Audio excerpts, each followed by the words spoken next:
3 харьцах 3 тэмцээнээс бид нар яг юуг авч үлдэж болох вэ гэдэг тал дээр нь бол ганц нэг хэрэгтэй зүйлээ бодлоо хуваалцъя гэж бодлоо. Тэгээд яагаад энэ дээр заавал ингэж санаа өгöd байх гэхээр хүн ингэдэм юм л да. Альва зүйл ингэж санаж тогтоохдоо урт хугацаанд тогтоохдоо тэр зүйл нь ингээ өөрт нь мэдрэмж одоо бодол өгсөн, дээрээс нь бүр ингээ 5 мэдрхүүд нөлөөсөн байх юм бол бүр үнэхээр сайн ингэж тархитлаганд нь үлдэж тогтдсон юм байна. Тэгэхээр энэ 3-ыг харьцах 3 төр монголчууд маш их баярлсан шүү дээ. Үнэхээр ингээ бахархаа цаанаас ингээ догдлоод за бүр ингээ зарим хүмүүсийн шар уусанд босдог ч юм уу тий өөртөө ойрлоод очиж үзээд тэр мэдрэмж маш олон юм мэдрэхүүгээр дамжиж үлдсэн одоо дурсамж үлдчихэж байгаа учраас бид нар бол барагтаа мартахгүй гэсэн үг. Одоо яг нэг олимпийн алтан медаль авдгийг бид нар мартдаггүй шиг тэр мэдрэмжийг үлдчихэж байгаа. Тэгэхээр тэр мэдрэмжтэй холбоод 3-ыг харьцах 3 дээр өдөрт 1% өөрчлөлт хийгээд ах юм бол өсөлт үзүүлэх юм байна. Тэгээ аз жаргалаа тэр амжилтаа хуваалцаад ах хэрэгтэй юм байна. Өөрийнхөө тэр үнэт зүйл дээр тулгуурлаж зорилгоо гаргах юм бол илүү хүчтэй байд юм байна. Хаанаас гэдэг нь хизээ эхлэх нь чухал биш. Гол нь тууштай байдал чухал юм байна. За урам зоригоос илүү систем чухал, сахилга бат чухал юм байна. За тэгээд багаар ажиллах нь чухал, амжилтаа ингээд тэмдэглэж өөрийгөө урамшуулж авах нь чухал юм аа гэсэн нэг юм хитгэн мессежийг аваад үлдчих юм бол дараа нь бид нөгөө 3-ыг харьцах 3-ыг санах болгонд эдгээр зүйлүүдээс ядаж 1-2 нь ороод ирнэ гэсэн үг. За 3-ыг харьцах 3 Сагсан бөмбөгийн тэмцээнд Монгол улс маань 2 дугаар байрыг эзэллээ шүү дээ. Үнэхээр гайхалтай. 7 хоног болж өнгөрсөн хүн болгоны зүрх сэтгэлд үлд хоногшиж үлдсэн гэж бодож байна. Тэгвэл энэс бид нэр залуу хүмүүс яг юуг олж харж одоо сургамж болгож авч үлдэх ёстой юм бэ гэдэг талаас нь ярилцъя гэж бодлоо. Хамгийн түрүүнд болохоор 1% өөрчлөлт. За энэ юу гэсэн үг вэ гэхээр өдөр болгон бид нар өсөлт үзүүлээд байх юм бол энэ маань урт хугацаанд бол маш том өөрчлөлтийг авчирдаг гэсэн үг. За яг манай Сагсан бөмбөгийн багийн одоо үзүүлэлтээс харахад ч дээр өдөр болгон хичээл зүтгэлээ дасгал сургуультаа алдаагүй явсаар хагаад тэгээ үр дүн нь одоо дэлхийн аврагын тэмцээн дээр гарч ийн гэсэн үг. Тэгэхээр хамгийн гол нь өдөр болгон өсөлтөө үзүүлсээр л байх хэрэгтэй. Тэрнээс зүгээр ингээд нэг өдрөл би амжилтанд хүрнэ гэдэг зүйл бол байхгүй маа гэсэн тийм мессеж бид нар бас энэ тэмцээнээс бол харж болохоор байна. За дараагийн зүйл нь гэх юм бол ажлаа хуваалцах шаардлагатай. Ялангуяа баг, бэлтгэл болон одоо арын бичлэгүүд бол байнга ингэж явагдаж ирсэн. Тэр болгоныгаа бол бид нэр хуваалцаад юу болж байгааг одоо явцаа хуваалцна гэж ярьдаг шүү дээ. Тэгэхээр нөгөө талаасаа бол нэг юм үг гэдэг шүү дээ. Аз жаргал гэдэг бол тэр тэнд хүрж байгаа үйл явц юм аа гэдэг. Ерөөсөө тэр зорилго бол биш. Тэгэхээр яг энийг саяны тэмцээнээс харах юм бол өдөр болгон байн хичээж байгаа тэр зүйлээ бусдтай ингээ хуваалцаад яваад шеэрлээд. Энэ маань бол ингээд бас мотивац буюу одоо урам зориг өгдөг. Явцаа хуваалцах. За өдөр тутмын амьдралд бол бид нэр хайртай дотны хүмүүстэйгээ найз нөхдөдөө хуваалцаж байна шүү дээ. За би ийм зорилго тавиад тэрнийхээ араас ингээ явж байгаа шүү. Би өнөөдөр ийм амжилтыг гаргачлаа гэдэг. Тэгвэл болохоор ихэнх тохиолдолд одоо бидний хүрч байгаа зорилго нэлийн хоол байдаг тийм. Нэлийн том байдаг. За өөрийн тэнд одоо үнэт зүйлс юу байгаа тэрийг одоо мэдэж ойлгоод тэгээд тэрнээс нь одоо хүчрхэг болж эхэлдэг гэсэн. За өөрчлөлт бол би өөрийгөө ийм хүн гэдгийг одоо олж мэдээ тэрийг тодорхойлчих юм бол өдөр бүр тэр хүн шиг одоо үйлдэл хийдэг гэсэн. Тэгэхээр санаа нь юу хэлэх гээд юм гэхээр бид нар өөрийнхөө тэр яг жинхэнэ хин юм бэ гэдгийг бид нар өөрсдөө л мэдчихэж байгаа тийм гаднаа өөр харагддаг байж магадгүй ангийнхаа хүмүүсд өөр ажил дээр нэг өөр ч юм уу харагддаг байж болно. Гэхдээ та өөрийнхөө жинхэнэ дүр төрхөө жинхэнэ үнэт зүйлийг мэдчихэж байгаа. Тэгэхээр тэр жинхэнэ хүнийхээ дүр төрхөөр тэр үнэт зүйлээр хөглөгдөд явах юм бол илүү хүчтэй явдаг гэсэн санаа байна. За ялангуяа одоо саяны тэмцээний үед бол бид нар Монгол улс жижигхэн тэ 3 сая 500 хүн амтай гэл асуудал ингээд талаас нь тоочих юм бол зөндөө олон зүйл байж болох байсан боловч энд бол ерөөсөө жижиг улс байна уу хаанаас гаралтай нь ямар ч хамаагүй гадны телевизүүдээр бол нөгөө Синдереллагийн үлгэр гэж яваадсан шүү дээ. Тэг буюу одоо өөртөөхөө хэллэгээр бол ингээд маш ховор гайхалтай зүйл одоо үлгэр одоо юу н баг биелэлээ боллоо гэсэн зүйл хэлээд байгаа байхгүй. Тэгэхээр гарал үүсэл бол биднэрт ямар ч хамаагүй. Хувь хүн дээр бол одоо та ямар гэр бүлээс гаралтай тэр одоо гэр бүлч одоо ямар ихтгэл үнэлтэд байсан ч баг хамаагүй та өөрөө тэр зүйлээ тодорхойлно гэсэн үг. За ийм түүхүүд бол маш олон байдаг шүү дээ. Хаанаас эхлэх нь гол биш зүгээр хэр тууштай байсан чухал.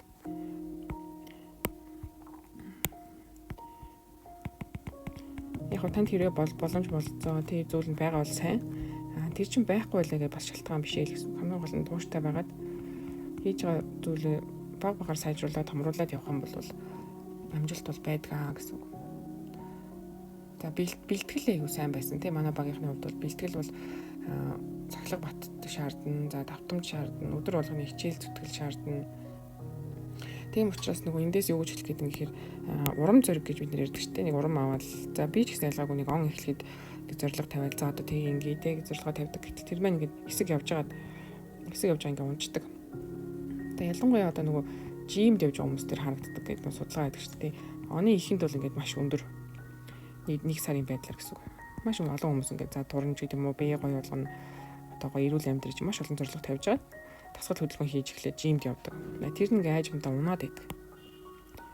Энэ маань юу хэлж байгаа гэхээр мотивац буюу одоо нэг урам зориг гэдэг зүйл чинь тогтмол биш, байнгын биш. Унж идэг, өсөж идэг зүйл одоо. Тэгээ дахиад ингээ өсөн тодорхой хэмжээгээр хизээ нэг өдөр эсвэл өөрөө ч юм урамшуулах маягаар явдаг. За манайхан бол мууд гэж ярьдаг шүү дээ. Өнөөдөр нэг жоохон ажил хийх урам зориг алга мууд алгах ч юм уу тийг тэгж ярьдаг. Тэгвэл энэ урам зориг дээр найдахаас илүү бид нар яах ёстой вэ гэхээр сахилга бат гэдэг. Монголоор бол сахилга бат. За англиар болохоор principle гэж ярьдаг. Principle.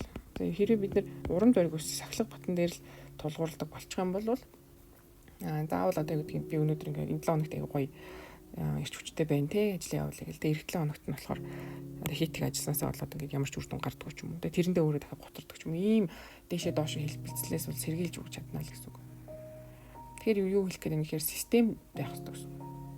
Сахилга бат гэдэг нь нөгөө талаасаа ер нь систем байхгүй. Тэгэнгүүт бид нэр системийг гаргаад ирчих юм бол болон за системийн хүн болгоны хувьд янз бүр гэж болно шүү дээ.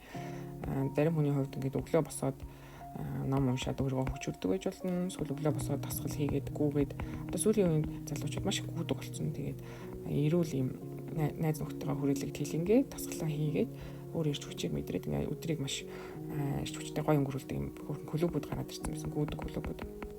Тэгээд энэ бол бас нэг талаасаа систем байгаа байхгүй. Нөгөө хүн өөрийгөө хөгжүүлэнгээ олон одоо даваа талуудыг авчиж чинь гэсэн үг шүү дээ. Тэгэхээр таны систем юу вэ гэдгийг бодно гэсэн үг. Таны тэр өдөржин яаж өнгөрч байгаа. Таны 7 хоног яаж өнгөрч байгаа. Миний систем надад ингээд тусалж гинөө эсвэл ингээд ямар системгүй би ингээд зүгээр урсгалаар яваад байна уу гэдгийг анзаарах хэрэгтэй гэсэн.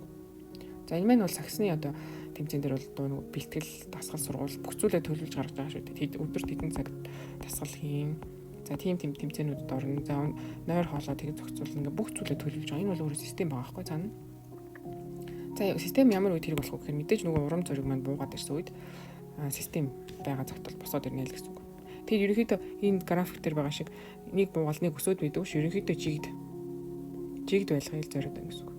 Тэгээд явандаа бол тренд гэдэг чинь хандлага нь бол нэг юм өсөх хандлагатай. Гэхдээ голдоо ингэж бууж өрдгөө. Хит огцсон биш. Хит огцсон байвал бид нар мэдэн шүү дээ. Хит их хичээгээл хам бол ядардаг. Булчин дээр ч гэсэн хит их ингэж өөртөө хатсан одоо дасгал хийгээл тэг хүнд чинь үргээд байвал булчин маш их цуцдаг шүү дээ. Тэрэндээ адилхан. Яаж ингэ тогтмол хэрнээ аажуухан өссөн байдалтай байх вэ гэхээр ерөөсөө систем ба. За тийм мэдээж багаар ажиллаж байгаа одоо спорт учраас багийн ажиллагаа маш чухал. Энэ маань зөвхөн спорт гэхгүй амьдрал дээр ч гэсэн багийн ажил маш чухал. Team work гэдэг тийм багийн ажил. За монголчууд ярьдаг тийм ганц мод гал болдгоо, ганц хүн айл болдгоо гэдэг яг тэр жишээгээр одоо маш гоё товчхон илэрхийлсэн байдаг тийм манай өвгдөд. Тэгэхээр юу хэлээд юм гэхээр та хичнээн мундаг одоо Харвардын их сурвалж төгссөн байсан ч ганцаараа байх юм бол урт хугацаанд бол явж чадахгүй, том үр дүнд хүрч чадахгүй л гэсэн үг.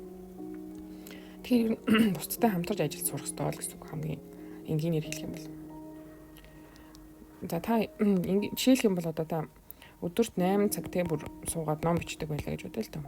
Ном бичдэг. Одоо энэ байдлаар явах юм бол та 800 цагт бол 2 ном ч юм уу те жишээлбэл бичлээ гэж бодъё.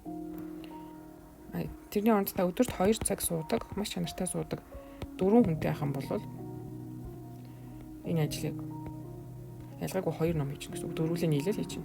Тэгээ 800 цаг суух шаардлага илүү багасгадаг ч юм уу. Энэ бол зөвхөн номны жишээ шүү дээ. Өөр зөндөө зүйлүүд ажил дээр ч гэсэн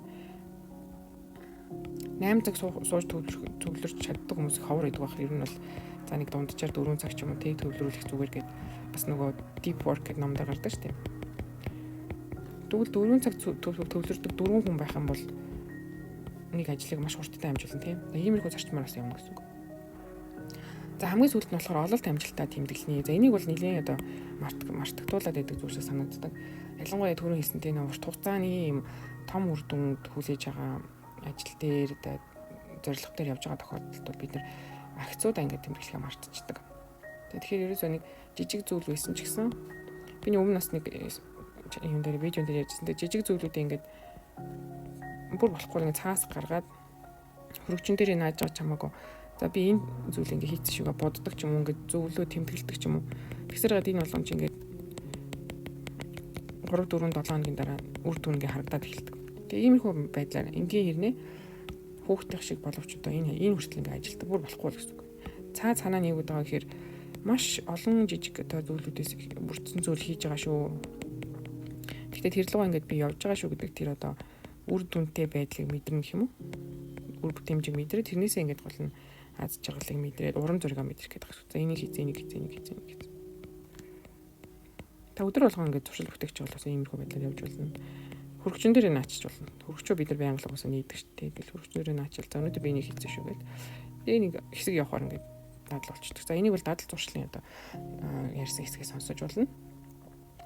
Өөртөө заавал их албан энэ бол зүгээр санаа тийм. Өөртөө яаж эвтэйхэн байгаа тэр зүйлээрээ өөрийгөө урамшуул. Нөгөө нэг өөрийнхөө хүрч байгаа зорилгын талаар шийрэлцэх хүн байгаа гэсэн шүү дээ. Гэр бүлийн ч юм уу найз нөхөд ч юм уу. Тэр хүнтэй хэлж болно, ярьж болно. Нөгөө найз нь өнөөдөр нөгөө зорилгын араас нэг ийм зүйл хийгээд бас гайг урагштай явж байгаа шүү. Тэг гэдэг нөгөө найз нь бас дэмжиад ингээд урамшуулаад явдаг. Эсвэл гэр бүлийнхэндээ хэлдэг. Хүн чинь угаасаа урам зоригоор тижээгддэг, яалтчгүй тижээгддэг. Гэхдээ тэр нь бол бас байнга чаддаг байдаг шүү. Тэгэхээр ерөнхийдөө иймэрхүү зүйлүүдийг бид нар сая 3-ыг харьцах 3 сагсан бөмбөг тэмцээнээс бас өөрсдөө тунгааж авч үлдэж болохоор харагдаж байна. За ерөнхийдөө цаад одоо энэ хэлж байгаа зөвлөгөөнүүд маань цаад ном нь юу байсан бэ гэхээр Atomic Habits гэдэг одоо жижиг одоо дадал зуршил гэдэг ном байгаа. Дээрээс нь Show Your Work гэдэг ном байгаа. Эдгээр номууд бас одоо гол санаагаа ер нь аваад нэг ч гэсэн хэрэгтэй санаа авах. Тэгээд хамтдаа Монголын гэрэлтэй ирээдүйг бүтээцгээе.